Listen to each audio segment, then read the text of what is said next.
Dear student, class 8, subject SST, Civics, lesson 1, the Constitution and the need for law.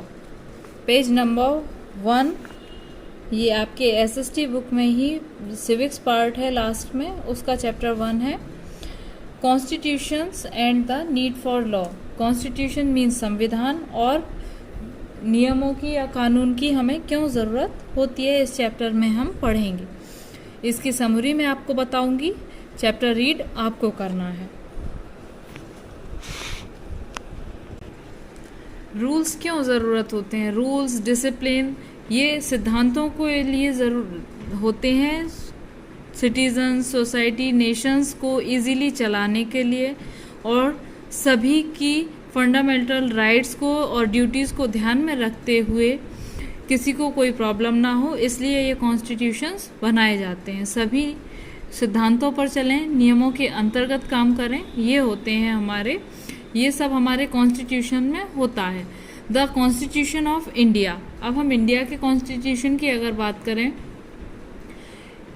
A constitution is an important document laying down the fundamental principle of a country. ये किसी भी country के fundamental rights या principal, सिद्धांतों का एक documents है. The country is governed by this principle, जिस पर एक कंट्री चलती है. This was done by one person by a group of around 300 people who became members the constituent assembly in 1946. जब इंडिया में कॉन्स्टिट्यूशन बना था तो इसमें सिर्फ एक व्यक्ति नहीं, एक पूरा ग्रुप था. इसमें लगभग 300 लोग थे जो मेंबर्स बने थे कॉन्स्टिट्यूएंट असेंबली के, जो 1946 में बनी थी.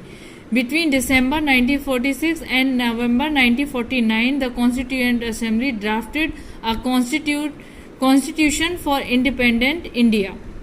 1946 से 1949 के बीच में हमारा जो असेंबली थी कॉन्स्टिट्यूशन की, उसने एक कॉन्स्टिट्यूशन का निर्माण किया था हमारी स्वतंत्र इंडिया के लिए, क्योंकि इससे पहले हम सभी जानते हैं कि हमारा जो इंडिया था वो उस पर ब्रिटिशर्स का राज्य था. What is constitution? कॉन्स्टिट्यूशन है क्या? पहले इंडिया के कॉन्स्टिट्यूशन को बनने में टाइम कितना लगा ये मैं आपको बता दूं. 2 years 11 months and 18 days. 2 साल 11 महीने 18 दिन इसको बनने में लगे थे. अब कॉन्स्टिट्यूशंस की बात करें तो ये है क्या? ये क्या है? ये एक ऐसा डॉक्यूमेंट्स है जिसमें उस कंट्री के फंडामेंटल्स प्रिंसिपल्स होते हैं. प्रिंसिपल्स मीन सिद्धांत. It is also assign function and various arms of the government. Thus the constitution is a fundamental legal documents in accordance with which the government of a country function. ये वो legally documents हैं जिस पर एक country की government काम करती है. अलग अलग राइटर्स ने, अलग अलग फिलोसफर ने इसकी अलग अलग डेफिनेशन दी है. अरस्टो के अनुसार constitution is a way of life the state has chosen for itself. John Austin के according constitution is that which fix the structure of the supreme government. Leacock, The Constitution is the form of the particular state. अब Constitution की importance. The Constitution is important for the country numerous way. बहुत तरह से इसका use है और important है ये हमारे कंट्री के लिए या किसी भी अदर कंट्री के लिए. It prevents the government from being despotic. ये गवर्नमेंट को किसी भी विवाद से बचाती है. It is also state the norms as the how government would conduct itself. और गवर्नमेंट अपना निर्माण स्वयं कैसे करे ये बताती है. It specify how government would be compose the how it's function. और अपने कार्य वो कैसे करे ये भी कॉन्स्टिट्यूशन बताता है. स्टेट के राइट, सिटीजन्स के राइट, अधिकारों का भी वर्णन इसमें है. And prescribe the relationship between the organ of the government, defines clearly scope of their activities. ये गवर्नमेंट और उसके अंतर्गत कार्य करने वाले लोगों को क्लियर करता है कि उनके क्या वर्क हैं. Purpose of constitution. First it Lay's the certain idols that from the basis kinds of country that we citizen aspire live in, or put another way, constitution tell us what the fundamental natures of our society is. हमारी society का क्या fundamental rights हैं, ये हमें इसी से पता चलता है. द सेकेंड इम्पोर्टेंट पर्पस इसको बनाने का क्या था कि पॉलिटिकल सिस्टम कैसे चलेगा. मेन पर्पस ऑफ कॉन्स्टिट्यूशन की स्टेट गवर्नमेंट और सेंट्रल गवर्नमेंट या फिर कोई भी रिलीजन, हमारे इस इंडिया में कई धर्म है, इनको यूनिटी में लाना और इनको शक्ति प्रदान करना, ये इसका मेन पर्पस था. कॉन्स्टिट्यूशन किस में हेल्प करता है? एक व्यक्ति को उसकी सारी ड्यूटीज उसकी कंट्री के लिए, उसके लॉ, उसको रहने, उस कंट्री में रहने के लॉज उस व्यक्ति को बताता है. इन डेमोक्रेटिक सोसाइटी में कॉन्स्टिट्यूशन बहुत बड़ा रोल प्ले करता है, एक गार्ड का काम करता है ताकि पॉलिटिकल लीडर्स इसका मिसयूज ना कर पाएं. The India constitution guarantees the right equality to all person. India में कॉन्स्टिट्यूशन इस बात की गारंटी है कि सभी इक्वल हैं, हर प्रत्येक व्यक्ति को अपनी स्वतंत्रता का अधिकार है, चाहे वो किसी भी धर्म से, जाति से और किसी भी जेंडर का व्यक्ति हो, और किसी भी स्टेट से हो, किसी भी टाउन से हो, किसी भी विलेज से हो, उसको इक्वलिटी का राइट है और उसके जो फंडामेंटल राइट्स हैं वो उससे कोई नहीं ले सकता. अदर इम्पोर्टेंट फंक्शन इसका है कि ensure the domain groups does not use it's power. जिसको हमने एक लीडर के रूप में चुना है वो अपने पावर का मिसयूज ना कर पाए. And the needs for law. अब लॉ की ज़रूरत क्यों पड़ती है? Welfare and security of the pupils, they are serve as mean of beginning about social changes establishing the and society. James Madison has rightly put the need की ज़रूरत हमें क्यों पड़ती है? कानून की हमें ज़रूरत इसलिए पड़ती है ताकि जो लोग हैं उनकी सिक्योरिटी और सुरक्षा के लिए. If we say in a one sentence, अगर हम एक शब्द या एक वाक्य में कहें कि अगर व्यक्ति एंजल होता तो उसे किसी भी गवर्नमेंट की ज़रूरत नहीं थी, लेकिन मनुष्य एंजल नहीं है तो उसे किस चीज़ की ज़रूरत होती है? क्योंकि उससे मिस्टेक्स भी होती हैं. और इंडिया जैसी कंट्री में जहाँ पर इनइक्वलिटी और सोशल ईवल्स, सामाजिक बुराइयाँ भरी हुई हैं, ऐसे में हमें कॉन्स्टिट्यूशन की ज़रूरत है हमारे अधिकारों के लिए. जैसे कि सामाजिक बुराइयां हम कह सकते हैं डाउरी है, फीमेल फोर्टिसाइड है, अल्कोहलिज्म है. इन बुराइयों से बचने के लिए और इनको रोकने के लिए हमें कॉन्स्टिट्यूशन की ज़रूरत पड़ती है. कुछ सोशल ईवल्स के बारे में हम आगे पढ़ेंगे, जैसे कि डाउरी हम सभी जानते हैं कि इसमें क्या होता है कि various laws have been passed that protect rights and interest of women. The often dowry demands continue long after marriage. और ये जब भी मैरिज के टाइम पर देने लेने की जो प्रथा है वो डायरी कहलाती है. और इनकी अगर किसी व्यक्ति की डिमांड पूरी नहीं होती है तो इन लॉज की तरफ से उस वुमेन को या तो मार दिया जाता है. ऐसे कई केसेस हैं जिनमें डाउरी के हमें केसेस पता चले हैं, जैसे कि 7,000 women's almost killed in a year. हमारे डाटा के अकॉर्डिंग गवर्नमेंट ने जो बताया है उसमें 7,000 वुमेन्स जो हैं वो पर ईयर इन लॉज के द्वारा या तो मार दी जाती हैं या फिर इरिटेटेड की जाती हैं. किस लिए? सिर्फ डाउरी के लिए.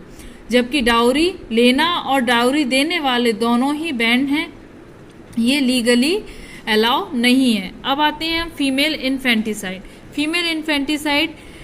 डाउरी के सिस्टम की वजह से लोग क्या है, गर्ल चाइल्ड को फोर्टिसाइड कर देते हैं, वो उसको माँ के गर्भ में ही उसको खत्म कर देते हैं. अकॉर्डिंग टू द 2001 सेंसस, 2001 की जनगणना के अनुसार 927 फीमेल पर 1000 male and 0 to 6 against the 945 females per 1000 males. In 1991, the curb female infanticide, the government has passed the parental diagnosis. 2001 में जो जनगणना हुई थी उसके अकॉर्डिंग 927 फीमेल्स हैं 1000 मेल्स पर, यानी ये बैलेंस नहीं है। अगर इसी तरह से ये चीजें होती रही तो एक टाइम में क्या होगा कि गर्ल चाइल्ड मिलना मुश्किल हो जाएगा। इसीलिए एक गवर्नमेंट रूल बनाया गया, पेरेंटल डायग्नोस्टिक टेक्निक। इसमें ये 1 जनवरी 1996 को पारित हुआ था। इसमें प्रोहिबिटेड है, मतलब बैन है किसी भी बच्चे का गर्भ में पता कराना वो बच्चा है, बेटा है या बेटी है। रूल्स ऑफ लॉ, अब ये क्या है? Law has the proved instrumental in beginning social reforms, however laws alone can not be curb social evil. Social awareness is also needed to change mindset to the people, a law which is against the fundamental rights. हमारे fundamental rights को बचाने के लिए rules of law हैं कुछ, जिनको हम आगे पढ़ेंगे।